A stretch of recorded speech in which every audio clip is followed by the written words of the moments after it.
Pernahkah kamu merasa hidup berjalan begitu cepat, sampai-sampai kita lupa menikmati momen sederhana? Di era serba sibuk ini, kita sering dikejar target, pekerjaan, dan ekspektasi orang lain. Buku karya Haemin Sunim, seorang biksu Buddha asal Korea, The Things You Can See Only When You Slow Down, mengajak kita untuk berhenti sejenak.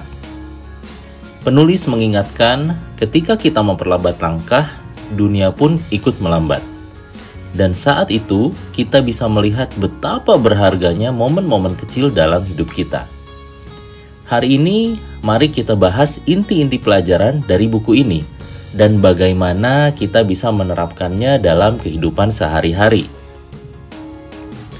Penulis membuka bukunya dengan satu pesan penting. Bukan dunia yang bergerak terlalu cepat, tapi pikiran kita yang terlalu sibuk.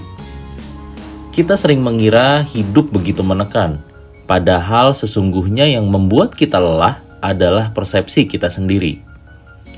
Misalnya, kita mengkhawatirkan masa depan yang belum terjadi, atau menyesali masa lalu yang tidak bisa diubah. Padahal saat ini, detik ini adalah satu-satunya yang benar-benar bisa kita jalani. Dengan melatih kesadaran penuh atau mindfulness, kita bisa menenangkan pikiran. Saat pikiran tenang, dunia juga terasa lebih tenang. Seringkali, ketika marah atau kecewa, kita langsung terhanyut. Kita merasa seakan-akan emosi itu adalah diri kita. Tapi penulis mengingatkan bahwa kamu bukan emosimu. Ia memberi analogi sederhana. Bayangkan akuarium dengan lumpur di dasarnya. Jika airnya diguncang, lumpur akan naik dan membuat air keruh. Tetapi jika dibiarkan, lumpur itu akan turun dengan sendirinya. Begitu pula dengan emosi kita. Jika kita biarkan mengalir tanpa dihakimi, ia akan mereda dengan sendirinya. Jadi ketika kita marah, sedih, atau cemas, cobalah duduk tenang selama 3 menit. Rasakan emosi itu, amati tanpa menolaknya. Perlahan, energi di balik emosi itu akan berubah. Sama seperti badai, tidak ada emosi yang abadi. Banyak orang berlari mengejar kesuksesan, entah itu jabatan, uang, atau pengakuan. Tapi setelah sampai, kita sering merasa masih ada target baru yang harus dikejar. Tidak ada habisnya. Penulis mengatakan, pilihlah kebahagiaan, bukan kesuksesan. Kebahagiaan lahir ketika kita menikmati pekerjaan, bukan hanya ketika mendapatkan hasil. Misalnya seorang guru baru yang bersemangat memberi banyak tugas dan bacaan pada murid-muridnya.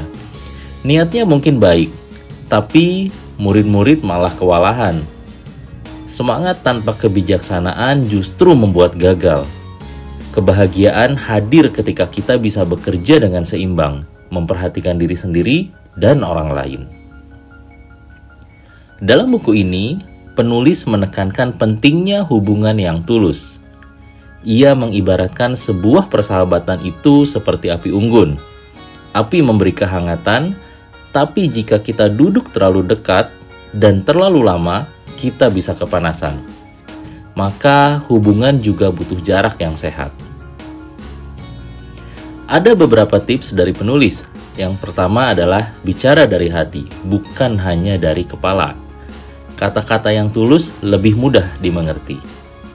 Yang kedua adalah saat menghadapi orang yang sulit, tarik nafas dalam, tunggu sebentar, lalu pilih untuk tidak terpancing. Dan yang ketiga adalah belajarlah memberi ruang, bahkan pada sahabat dekat. Dan yang paling penting, saat hubungan berakhir, belajarlah melepaskan. Maafkan bukan untuk orang lain, tapi untuk membebaskan diri kita dari energi negatif. Kebahagiaan sejati bukan hanya ada pada pencapaian besar. Justru ia sering hadir dalam momen-momen sederhana. Contohnya menunggu antrean, sedang mencuci piring, atau saat kita sedang menikmati berjalan ke kantor. Penulis mengingatkan kita untuk memberi makna pada setiap aktivitas kecil. Ambil tanggung jawab penuh dalam setiap hal, sekecil apapun. Bahkan sekadar mengangkat sampah yang kita lihat di jalan, atau jujur ketika diminta pendapat, itu bisa memberi rasa berharga. Yang lebih penting, berhentilah terlalu peduli dengan apa yang orang lain pikirkan. Faktanya, orang lain jarang memikirkan kita sepanjang itu.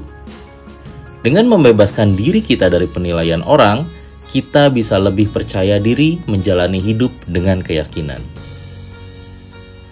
Pesan kunci lain dari buku ini adalah berikan tujuan pada hidupmu dengan percaya diri dan keyakinan. Seringkali kita takut melakukan sesuatu karena khawatir orang lain tidak setuju. Tapi justru keyakinan pada diri sendirilah yang memberi arah. Tidak semua orang harus menyukai kita, dan itu nggak masalah. Ketika kita berani hidup dengan kesadaran dan keyakinan, kita bisa lebih menikmati setiap langkah dalam perjalanan, bukan hanya menunggu hasil akhir. Dan di perjalanan itu, kita bisa memberi dorongan bagi orang lain dengan kata-kata yang sederhana, kebaikan kecil, atau senyum yang tulus. Akhirnya, inti dari buku ini adalah mengingatkan kita bahwa dunia modern yang sibuk tidak harus menguasai kita. Melalui mindfulness dan kesadaran diri, kita bisa mengubah perspektif. Kita hanyalah bagian kecil dari semesta yang luas, tapi kita bisa menemukan kebahagiaan dengan cara yang sederhana.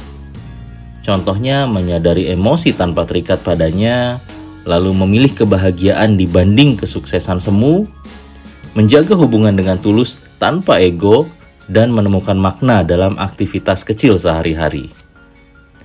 Dengan melambat, kita bisa benar-benar melihat bahwa hidup pada dasarnya itu indah apa adanya.